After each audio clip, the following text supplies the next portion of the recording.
खूबसूरत लड़की से शादी के 48 दिन बाद ही दूल्हे की मिली सिर कटी लाश, मर्डर की वजह ने चौंका दिया।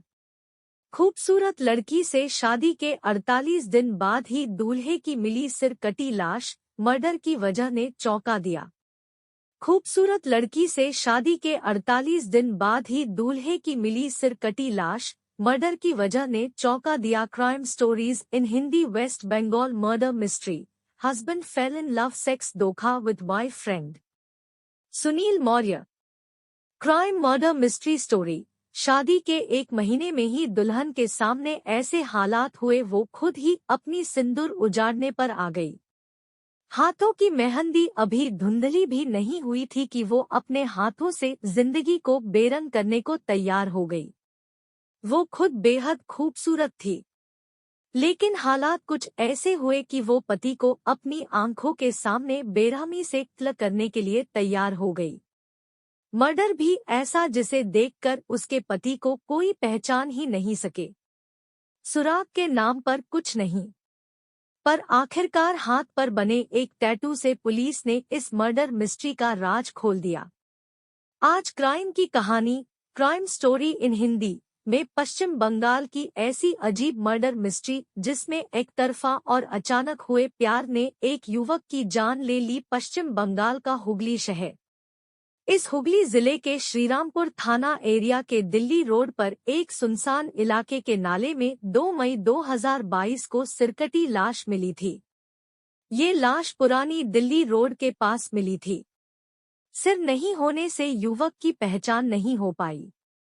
काफी खोजबीन की गई, लेकिन कोई सुराग नहीं मिला। पुलिस को सुराग के नाम पर मरने वाले के हाथ पर एक छोटा सा टैटू दिखा, इसलिए पुलिस ने उस टैटू की फोटो खींचकर आसपास के थानों की पुलिस को सूचना दी। इसके साथ ही सोशल मीडिया पर भी अपलोड कर पहचान कराने की मांग की। 2 दिनों बाद ही आखिरकार एक परिवार सामने आ। उस परिवार के लोगों ने बताया कि 25 साल का हमारा बेटा लापता है। 1 मई 2022 को ही वो घर से निकला था, लेकिन घर नहीं लौटा। उसके साथ नई नवेली दुल्हन भी गई थी। वो घर लौट आई, लेकिन बेटा घर नहीं पहुंचा।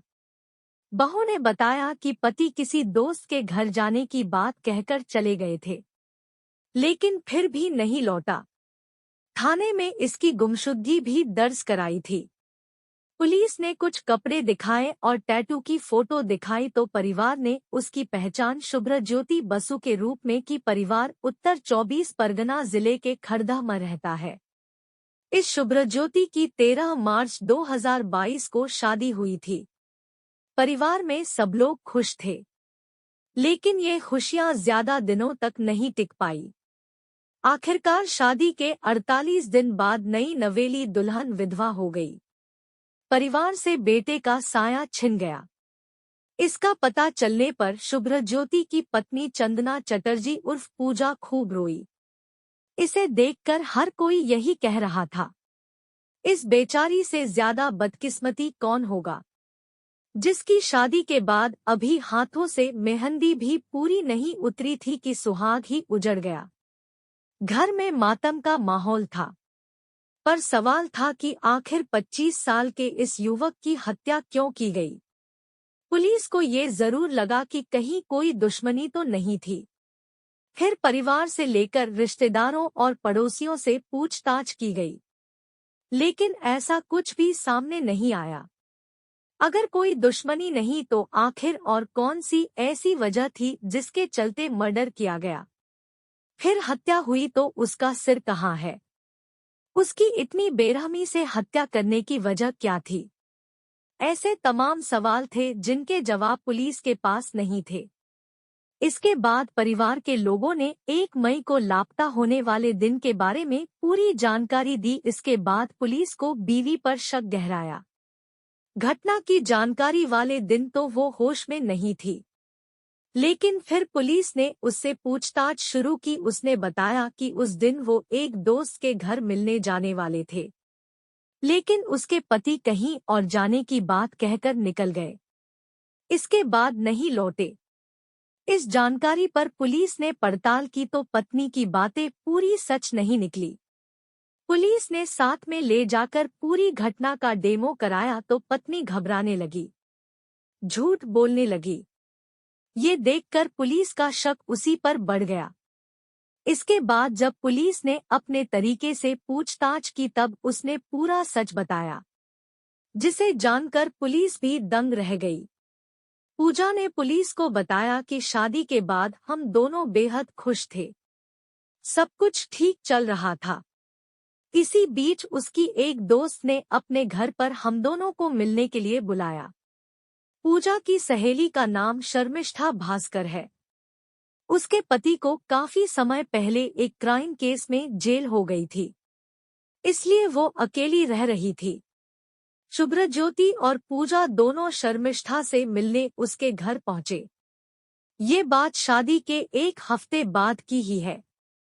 पूजा ने पुलिस को बताया कि शुभ्रज्योति को पहली नजर में उसकी सहेली शर्मिष्ठा से प्यार हो गया।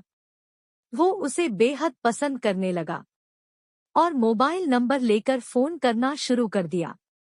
शुभ्रज्योति ने शर्मिष्ठा से यहाँ तक कह दिया कि वो उसके लिए अपनी पत्नी को छोड़ देगा, बस तुम रहने के लिए साथ में तैयार हो जाओ। इस तरह पूजा के पति ने शर्मिष्ठा को अपने प्यार का प्रस्ताव भी दे दिया। ये सुनते ही शर्मिष्ठा के होश उड़ गए। वो बेहद ही नाराज हुई। इस बारे में उसने तुरंत पूजा को बताया। ये भी बताया कि वो उसे समझाए। इस बारे में पूजा ने जब अपने पति को समझाया तो वो उसी पर भड़क उठा। बोला कि अब चाहे जो हो जाए उसे शर्मिष्ठा से प्यार हो गया है। इसी बीच शर्मिष्ठा का पति सुबीर जेल से जमानत पर बाहर आ गया। जब वो घर आया तो उसकी पत्नी ने पूरी जानकारी दे दी। ये सुनकर जेल गया पति गुस्से में आ गया। इसके बाद उसने पत्नी की दोस्त यानी पूजा से बात की। फिर पूजा, शर्मिष्ठा और इसका पति सुबीर तीनों ने मिलकर शुभ्रज्योति को ही रास्ते से हटाने की साजिश रचने लगे। क्योंकि जेल में रहकर सुबीर आया था, इसलिए उसे ये दांवपेच पता था कि कैसे किसी की हत्या कर लाश को ठिकाने लगाया जाए कि कातिल का सुराग नहीं मिले। फिर क्या था, उसने पूरी साजिश रच डाली और फिर तय हुआ कि अभी शुभ्रज्योति एक तरफा प्यार में अंधा है कि उसे पार्टी दिलाने के बहाने एक बार फिर से बिना किसी को बताए शर्मिष्ठा के घर बुलाया जाए। अब शुभ्रज्योति ने इस बारे में अपने घरवालों को कोई जानकारी नहीं दी और पत्नी को घुमाने के बहाने उसे साथ लेकर शर्मिष्ठा और उसके पति के पास ले आए। घर से सुबीर बात करते हुए शुभ्रज्योति बसु को अपने साथ घर से थोड़ी दूरी पर ईंट भट्ठी के पास ले गया। वहां पर उसे शराब पिलाई। इसके बाद शुभ्रज्योति जब नशे में आ गया तब सुबीर ने धारदार हथियार से मारकर उसकी हत्या कर दी। इसके बाद उसकी लाश के 2 टुकड़े कर दिए, सिर को काटकर अलग कर दिया। कटे हुए सिर को प्लास्टिक बैग में बंदकर नदी में फेंक दिया, जबकि धड़ वाले हिस्से को घर से काफी दूर दिल्ली रोड की तरफ ले आया और वहां के एक नाले में फेंक दिया। 1 मई को हुई हत्या के बाद 2 मई की दोपहर में पुलिस को नाले से सिर्फ धड़ मिला था, लेकिन सिर गायब था। इस घटना का खुलासा होने के बाद पुलिस ने मरने वाले शुभ्रज्योति की पत्नी पूजा, उसकी सहेली शर्मिष्ठा और जेल से आए इसके पति सुबीर तीनों को गिरफ्तार कर लिया।